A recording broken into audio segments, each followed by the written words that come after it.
오늘 말씀드린 거를 소싱은 악성 재고로 남게 되고 나중에 지쳐서 그만두게 되세요. 그러니까 이것만 피하셔도 실패 확률이 대폭 줄어들으니까요. 이것도 다 유료 강의에서 이야기하는 안녕하세요. 임자가슬러 까모입니다. 이번 시간에는 로켓크로스 초보가 절대 하면 안 되는 소싱에 대해서 두 가지를 말씀을 드리려고 해요. 그러니까 어떻게 소싱해야 되는지는 제가 지난 영상에 많이 말씀드렸고요. 오늘은 어떤 걸 하면 안 되는지 가장 실수를 많이 하는 두 가지를 말씀을 드릴게요. 두 가지를 조심 안 하면 초보 셀러분들이 소싱을 하고 이게 왜 안 되는지도 모르고 악성 재고만 남기는 경우가 많이 있어요. 나중에는 지쳐서 못하는 것뿐만 아니라 열심히 하는 만큼 손해가 날 수가 있어요. 그래서 오늘 제가 말씀드리는 그 두 가지는 꼭 피해서 해보시면 되실 것 같으세요. 제가 오늘 말씀드릴 거는 요즘에는 쿠팡의 판매 매출뿐만 아니라 전환율, 클릭률, 광고비까지도 다양한 루트에서 알아낼 수가 있어요. 그거를 유료 강의뿐만 아니라 저도 그렇지만 강의 때 많이 이야기를 하는데요. 그럴 때는 그거를 조심해야 되는 게 있는데요. 그거를 모르고 하시면은 그냥 단순히 그거를 보고 따라서 잘 팔리니까 나도 잘 팔리겠지 하고 따라서 하게 되면 악성 재고만 많이 늘어나는 경우를 해보셨으면 아실 거예요. 그래서 다른 사람들이 잘 팔거나 뭐 전환율이 높거나 이런 상품들을 확인을 하더라도 내 상황에 맞는지 확인을 해 보셔야 돼요. 대표적으로 그 판매자가 하는 마케팅을 내가 할 수 있는가 중요하거든요. 근데 내가 그렇게 마케팅을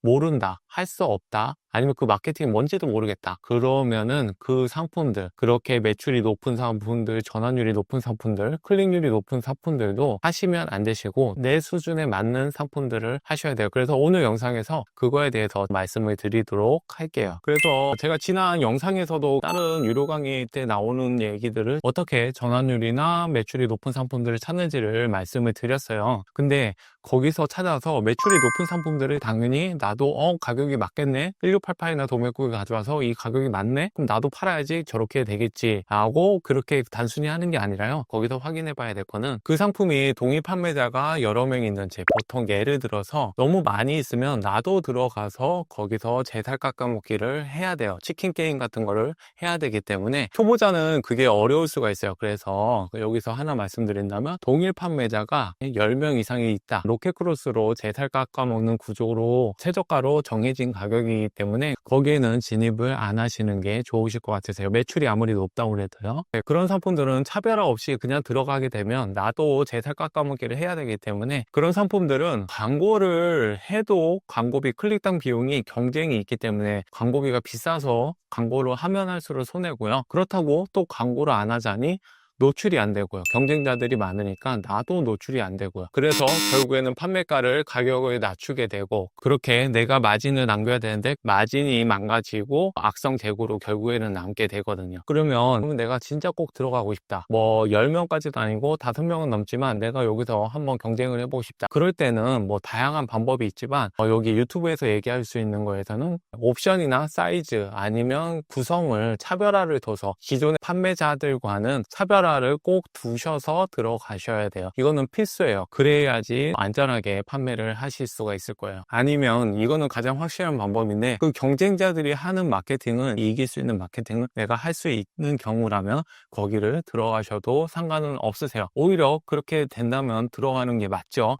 더 매출이 높은 곳을 찾아서 들어가는 게 맞으세요. 마케팅은 유튜브로 얘기하기는 그렇고요. 근데 초보자분들은 우선은 구성이나 아니면 옵션, 사이즈 이런 것을 차별화를 두고 시작을 해보시면 되실 것 같으세요. 특히 도매국 상품들이 그렇거든요. 도매국 상품들은 똑같은 상품을 그대로 판매하는 경우가 너무 많이 있어요. 그런 경우에는 꼭 차별화를 내가 생각을 하고 다른 판매자와는 조금이라도 다르게 진입을 하셔야 돼요. 이거는 필수예요. 이렇게 첫 번째는 많이 팔고 있는, 아무리 매출이 높다고 전환율이 높은 걸 확인한다고 해도 내가 이길 수 없는 시장이라면 진입을 안 한다, 내가 이길 수 있는 마케팅은 모른다, 할 수 없다, 그러면 진입을 안 한다. 이거를 첫 번째로 말씀을 드리고요. 그리고 두 번째를 말씀드리기 전에 지금 우선 구독을 해놔 주시면 제가 쇼츠나 아니면 영상으로 셀러분들에게 실시간으로 도움되는 영상들을 실시간으로 받아보실 수가 있으세요. 그래서 도움이 되신다면 구독 지금 눌러 놓으시면 되실 것 같으세요. 이어서 두 번째로, 이거는 진짜 초보자분들이 가장 많이 실수하시는 건데요. 나만 좋다고 하는 상품을 소싱을 하는 경우가 많이 있어요. 데이터는 없이 아직 이게 판매가 잘 되는지 리뷰가 몇 개인지 수요가 얼마인지 잘 모르겠고, 이건 무조건 팔릴 거야, 이건 내가 팔 수 있어, 이건 내가 좋아하는 거니까 내가 써보니까 괜찮아, 나의 취향으로 기준으로 소싱을 하는 경우가 많이 있어요, 초보자분들이. 근데 그럴 때는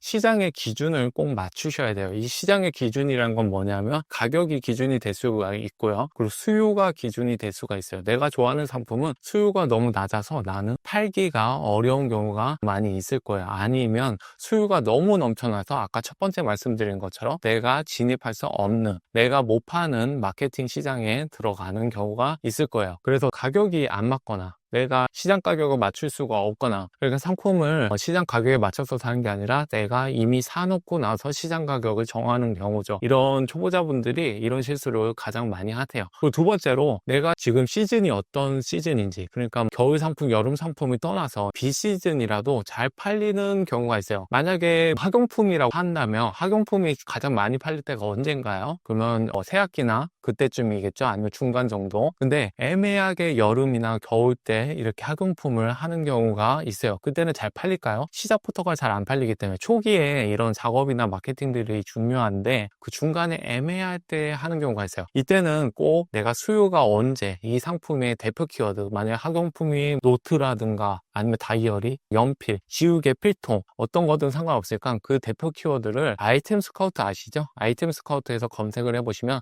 맨 하단으로 내려보시면 그래프가 있어요. 그 그래프를 3년으로 놓고 내가 가장 잘 팔 수 있는 그 그래프의 높이가 언제인지, 가장 낮을 때는 언제인지, 내가 그러면 그 그래프를 보시고 가장 좋은 그 시기 때 시작을 하셔야지. 처음이 중요하거든요. 쿠팡도 처음 노출을 시작하고 처음 판매 시작할 때 그때 안 돼버리면 나중에는 더 안 돼요. 처음은 무조건 잘 되게 만들어 놔야 되거든요. 그래서 꼭 시즌 상품이 아니더라도 비시즌 상품이라도 잘 팔릴 때가 있고 안 팔릴 때가 있으니까 그래프를 꼭 확인을 해 보셔야 돼요. 첫 번째로는 가격, 시장 가격을 정하지 않고 그냥 들어가거나, 두 번째로는 이 상품이 언제 팔릴지도 확인이 안 되고 들어가거나, 두 가지를 또 말씀을 드렸고요. 그래서 제가 말씀드린 아이템 스카우트만 들어가더라도 검색량이나 아니면 수요를 확인할 수 있어요. 그리고 그래프도 확인할 수 있기 때문에 거기서 들어가서 소싱 하시기 전에 꼭 확인을 해 보시면 성공이 실패 확률을 많이 줄이실 수 있으실 거예요. 그래서 제가 오늘 두 가지를 말씀드렸는데요. 첫 번째로는 아무리 매출이 높고 전환율이 높고 이런 것들을 확인을 하더라도 내가 감당할 수 있는 시장이냐, 내가 거기에 마케팅이나 그 비중을 뺏어올 수 있는 시장이냐. 뺏어올 수 없다면 어차피 정해진 수요에 있는 시장인데 그 수요를 늘어나는 것도 아닌데 그 수요에서 경쟁자들 거를 뺏어와야 되는데 그걸 뺏을 수 없는 실력이라면 그런 시장은 안 들어가는 게 좋으세요. 그래서 그거에 대해서 자세히 말씀드렸고요. 두 번째로는 초보자 기준으로, 내 기준으로, 내가 시장의 기준이 아니라 내 기준으로 소싱을 하는 경우가 있어요. 시장의 기준은 가격이 첫 번째고요. 두 번째로는 타이밍. 그래서 그래프를 보시면 되실 것 같으세요. 그래서 오늘 초보자분들이 로켓크로스 소싱을 할 때 가장 실수를 많이 하는 두 가지를 설명을 드렸는데요. 오늘 말씀드린 것만 걸러내더라도 실패의 확률이 정말 많이 줄어들거든요. 꼭 이번 영상에 말씀드린 것들은 피해서 해보시면 될 것 같아요. 이외에도 많이 있지만 제가 유튜브로 얘기할 수 있는 거는 이 정도로 말씀을 드릴 수 있고요. 그리고 이 정도만 해도 초보자분들은 실패 확률을 많이 줄일 수가 있고요. 그 외로 소싱이 어렵거나 아니면 억대셀러의 시스템을 그대로 복사하고 싶으시다면 댓글이나 이 영상의 설명란에 확인을 해보시면 되실 것 같으세요. 그래서 오늘 준비한 제가 내용은 이 정도로 하고요. 다음 영상에서는 그러면 초보 셀러는 어떤 소싱을 해야 될까? 그거를 초보 기준으로 설명을 드리도록 할게요. 그래서 오늘같이 초보셀러 분들이 하실 때 도움이 될 만한 이야기를 제가 계속 남겨드릴 건데요. 혹시 이게 도움이 되셨거나 그러면 앞으로 내용도 궁금하시다면 구독이나 그리고 좋아요, 응원 댓글 간단하게라도 남겨주시면 제가 힘이 많이 나거든요. 그렇게 제가 다음에 또 좋은 영상을 찍을 수 있으니까요. 남겨주시면 되실 것 같으세요. 오늘도 긴 영상 봐주셔서 감사합니다.